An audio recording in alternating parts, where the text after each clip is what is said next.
I'd like to welcome onto the stage now someone we did hear from briefly earlier, from Eastern New Energy, from the University of East London, Dr. Aurore Julien. So I thought it was the end of the day, and therefore perhaps a presentation about, I don't know, heat pumps wouldn't be so welcome. And therefore what we've done is a little quiz, like a pub quiz, except you haven't got any pints to drink. I mean, you could have a pint of water if you like. It's not going to be the same. So this is about how SMEs can get to zero carbon. So it's quite light-hearted, a low level of complexity, I would say. So I really encourage you to participate to the quiz. If you have a phone, you can use www.menti.com. You can try to get this. I don't know if you're close enough. You can join another group if you like. You don't have to use your phone. You can just answer. It's all about speed there. So, and also I encourage you to do this in a group. It's nicer, isn't it? And then you get to know each other. So I'm going to give you a little bit of time to get organized. So there's a code which you might be asking. It's 334-66387. Everybody ready?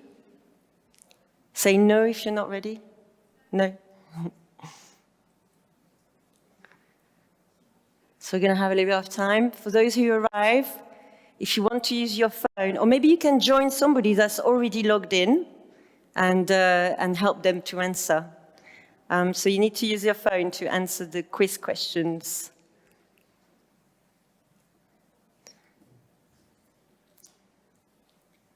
I can see at the back. Are you done, Alex? Yes? You ready? Okay. So, first question.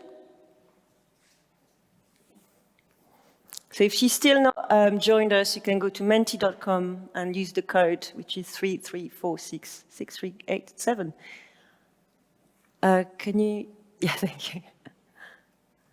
So you need to answer fast. This is an easy one to start with. What is not an impact of climate change? Pretty obvious, hopefully. Rising oceans and flooding, wildfires, crazy weather, disruption in the food supply, the hole in the ozone layer, heat waves. I mean, maybe it's not obvious, I don't know. My partner got it wrong. I was quite disappointed. Okay, disruption in the food supply, that's the wrong answer. The hole in the ozone layer is actually the one which is not an impact of climate change. In fact, the hole in the ozone layer is improved by climate change because higher temperature help the reformation of ozone. So really, climate change is all about disruptions in meteorological events, hydrological events, and I can't say it, climatological events. It's not really about the ozone layer. It's a separate issue. Question 2 or 3. Thank you. Which of the following would have the biggest impact on reducing carbon emissions? Growing your own vegetables, stopping deforestation, taking all fossil fuel burning vehicles off the road, shutting down fossil fuel power plants, or recycling all of your waste. Yes, that's correct. Shutting down all fossil fuel power plants. So the sort of thing you can do about this is, first of all, save energy. It's pretty obvious. And then secondly, adopt renewable energy tariffs. And then you can, if you are an SME or an organization, ensure that you procure and use a procurement and supply chain which uses low carbon products or companies. Question 3.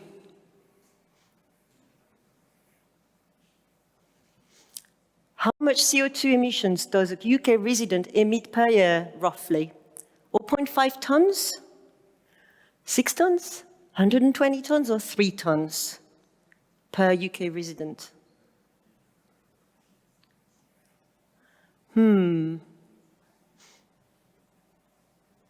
6 tons, that's correct.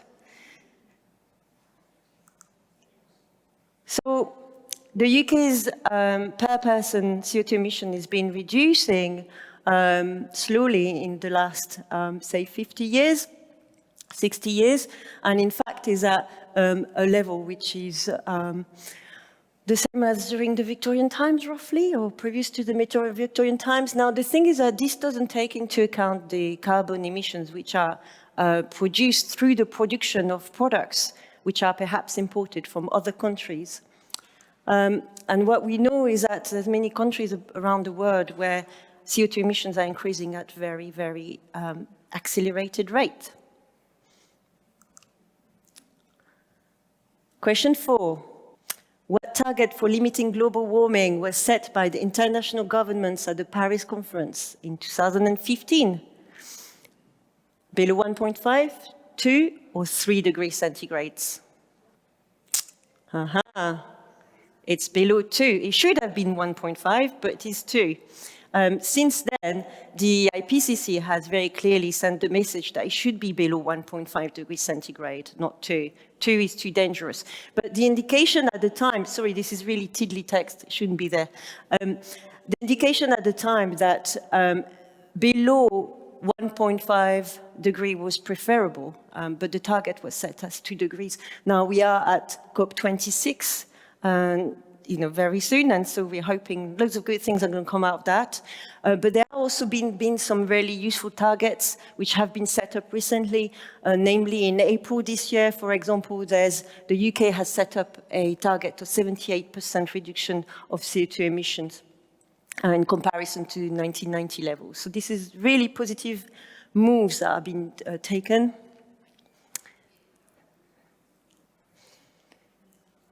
How much of the UK's carbon do SMEs emit? So there was a workshop which touched at this recently, so perhaps you know this already. 5, 8, 13, or 24%?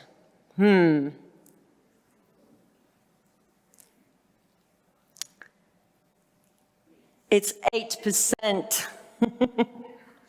It's 8%. It's not always the majority that wins with these questions, is it? So some of it is counterintuitive. I did it on purpose because I'm a bit evil.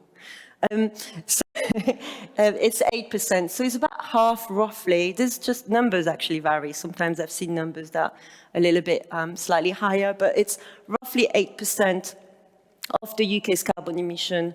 And it sort of compares to SME. Sorry, it's 6% in this graph. It's actually 8%. I got this wrong. Apologies. Oops. Which proportions of UK's SMEs measure their carbon emissions? 1 in 5, 1 in 10, 1 in 20. What do you think? Oh no, that's just chance really. It's 1 in 10. 1 in 10, which is low enough, I would say. So just about 1 in 10 UK SMEs measured their carbon emissions.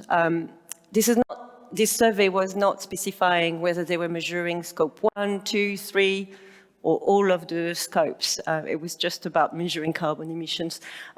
So it's very interesting because there's various surveys which find that SMEs are very interested in improving their environmental impacts and their CO2 emissions, but they find it really difficult to actually measure their impacts generally and to embed sustainability strategies in their operation. SMEs, however, are known to have the greatest potential in reducing their energy consumption and carbon emissions compared to larger companies. Question 7. What are scope 3 greenhouse gas emissions? I mean, there's been a lot of mention of scope 3 greenhouse gas emissions. Indirect carbon emissions from electricity used in buildings, indirect greenhouse gas emissions not not directly owned or controlled, direct carbon emissions from vehicles and burning fossil fuel use, or a mystery?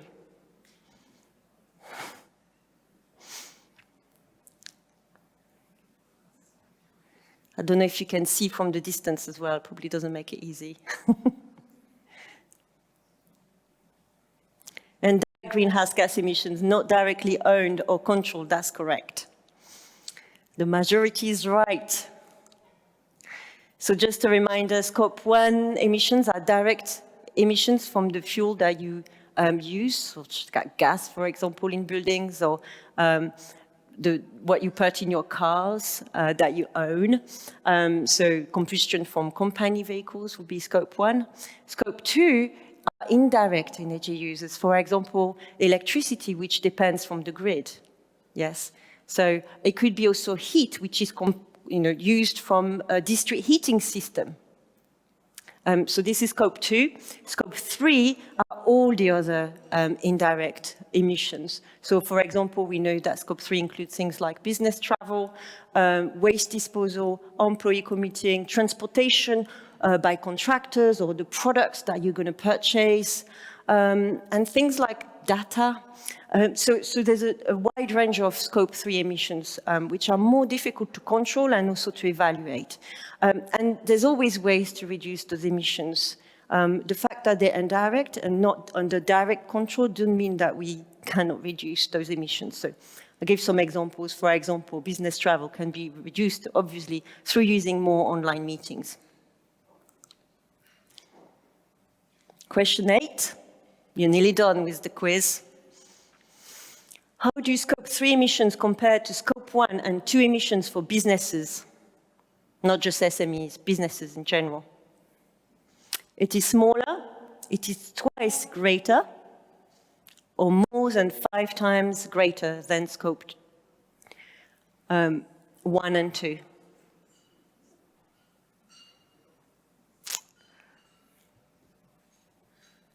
Twice greater is the majority is wrong. It's difficult questions, isn't it? So it's 5.5 times roughly. And this is an estimate, because really we don't know the Scope 3 emissions of all businesses, but it's an approximate value which has been found on the ones which have done the calculations. So what can you do now if you're an SME or if you have an organization? First, you need to commit. Secondly, measure emissions, reduce and put together a plan to reduce emission comes then after that. And then finally, offsetting is the last thing you can do. It's the last resort. This has been taught, I think, several times today. Question 9 is the last question, a very difficult one. Will you commit to net zero by 2050? Yes, nope, who knows?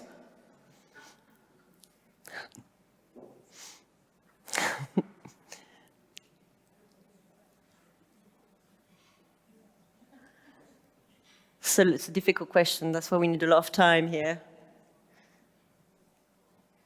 Yes, that was the correct answer. So there's ways to commit. I mean, certainly for a company, you could just have a policy which should have different targets which are timed. You can also go, if you're an SME, on the SME Climate Hub and commit through that website. It requires you to disclose progress on an annual basis. Measuring carbon emissions can be quite complex. There are a plethora of tools. I currently have a PhD student who's dedicated at the moment to looking at all the tools that are available in the UK to calculate carbon emissions for SMEs. And there's many, so it's complicated. However, there are some free tools that are very well known, like, for example, the Carbon Trust SME Carbon Footprint Calculator, the tool available on Climate Hub. And also, if you want to calculate if you want to calculate Scope 3 emission, you can use the Greenhouse Gas Protocol tools. Then you need to establish a roadmap. In order to do that, you can sort of first evaluate the different carbon emissions that you might have and various uses of energy, direct and indirect. There are, again, a number of tools that can help you through this process. It is important to consider what options you have that might be free as a starting point. If you do not have any budget, perhaps this is a good way to start doing things. There's already probably things that you're doing, and you need to recognize those. The sort of options that I have put here are more about buildings, because buildings is my own specialty, but there's many other things that can be looked at. And then it's important to identify the most cost-effective options. Many organizations are really keen to have photovoltaics on the roof or systems which might be visible, but this is not necessarily the most cost-effective option. So, for example, LED lighting can be a very cost-efficient way to reduce carbon emissions, and perhaps not so obvious, but the payback is really short. Or just simply insulation in the roof can be also extremely cost-effective. Then switching to a zero carbon tariff can be a good way to quickly save carbon, although I think it should be considered as also a last option after reducing energy use. So there's sort of discussions around which providers should be suitable for that purpose. Really, REGOs type providers, on paper, they do mean zero carbon. The truth is that they just don't necessarily stimulate renewable energy, because simply REGOs have become so cheap, because there's so much renewable energy in the grid now, that it doesn't really support the stimulation of the renewable energy, new renewable energy sources being set up. So preferably, it's better to use providers which are buying or building new sources of renewable energy where possible, or buying electricity through power purchase agreements. Then finally, you can offset. So, for example, offsetting is a bit of a difficult conversation. There's very different points of view. Certainly, it's the last thing to look at once you've done all the other things. It is recommended that if you're looking at offsetting, that you use schemes that are accredited. The gold standard is very well known, for example, and also supported by a number of charities in terms of offsetting. Renewable and energy efficiency schemes can be really good.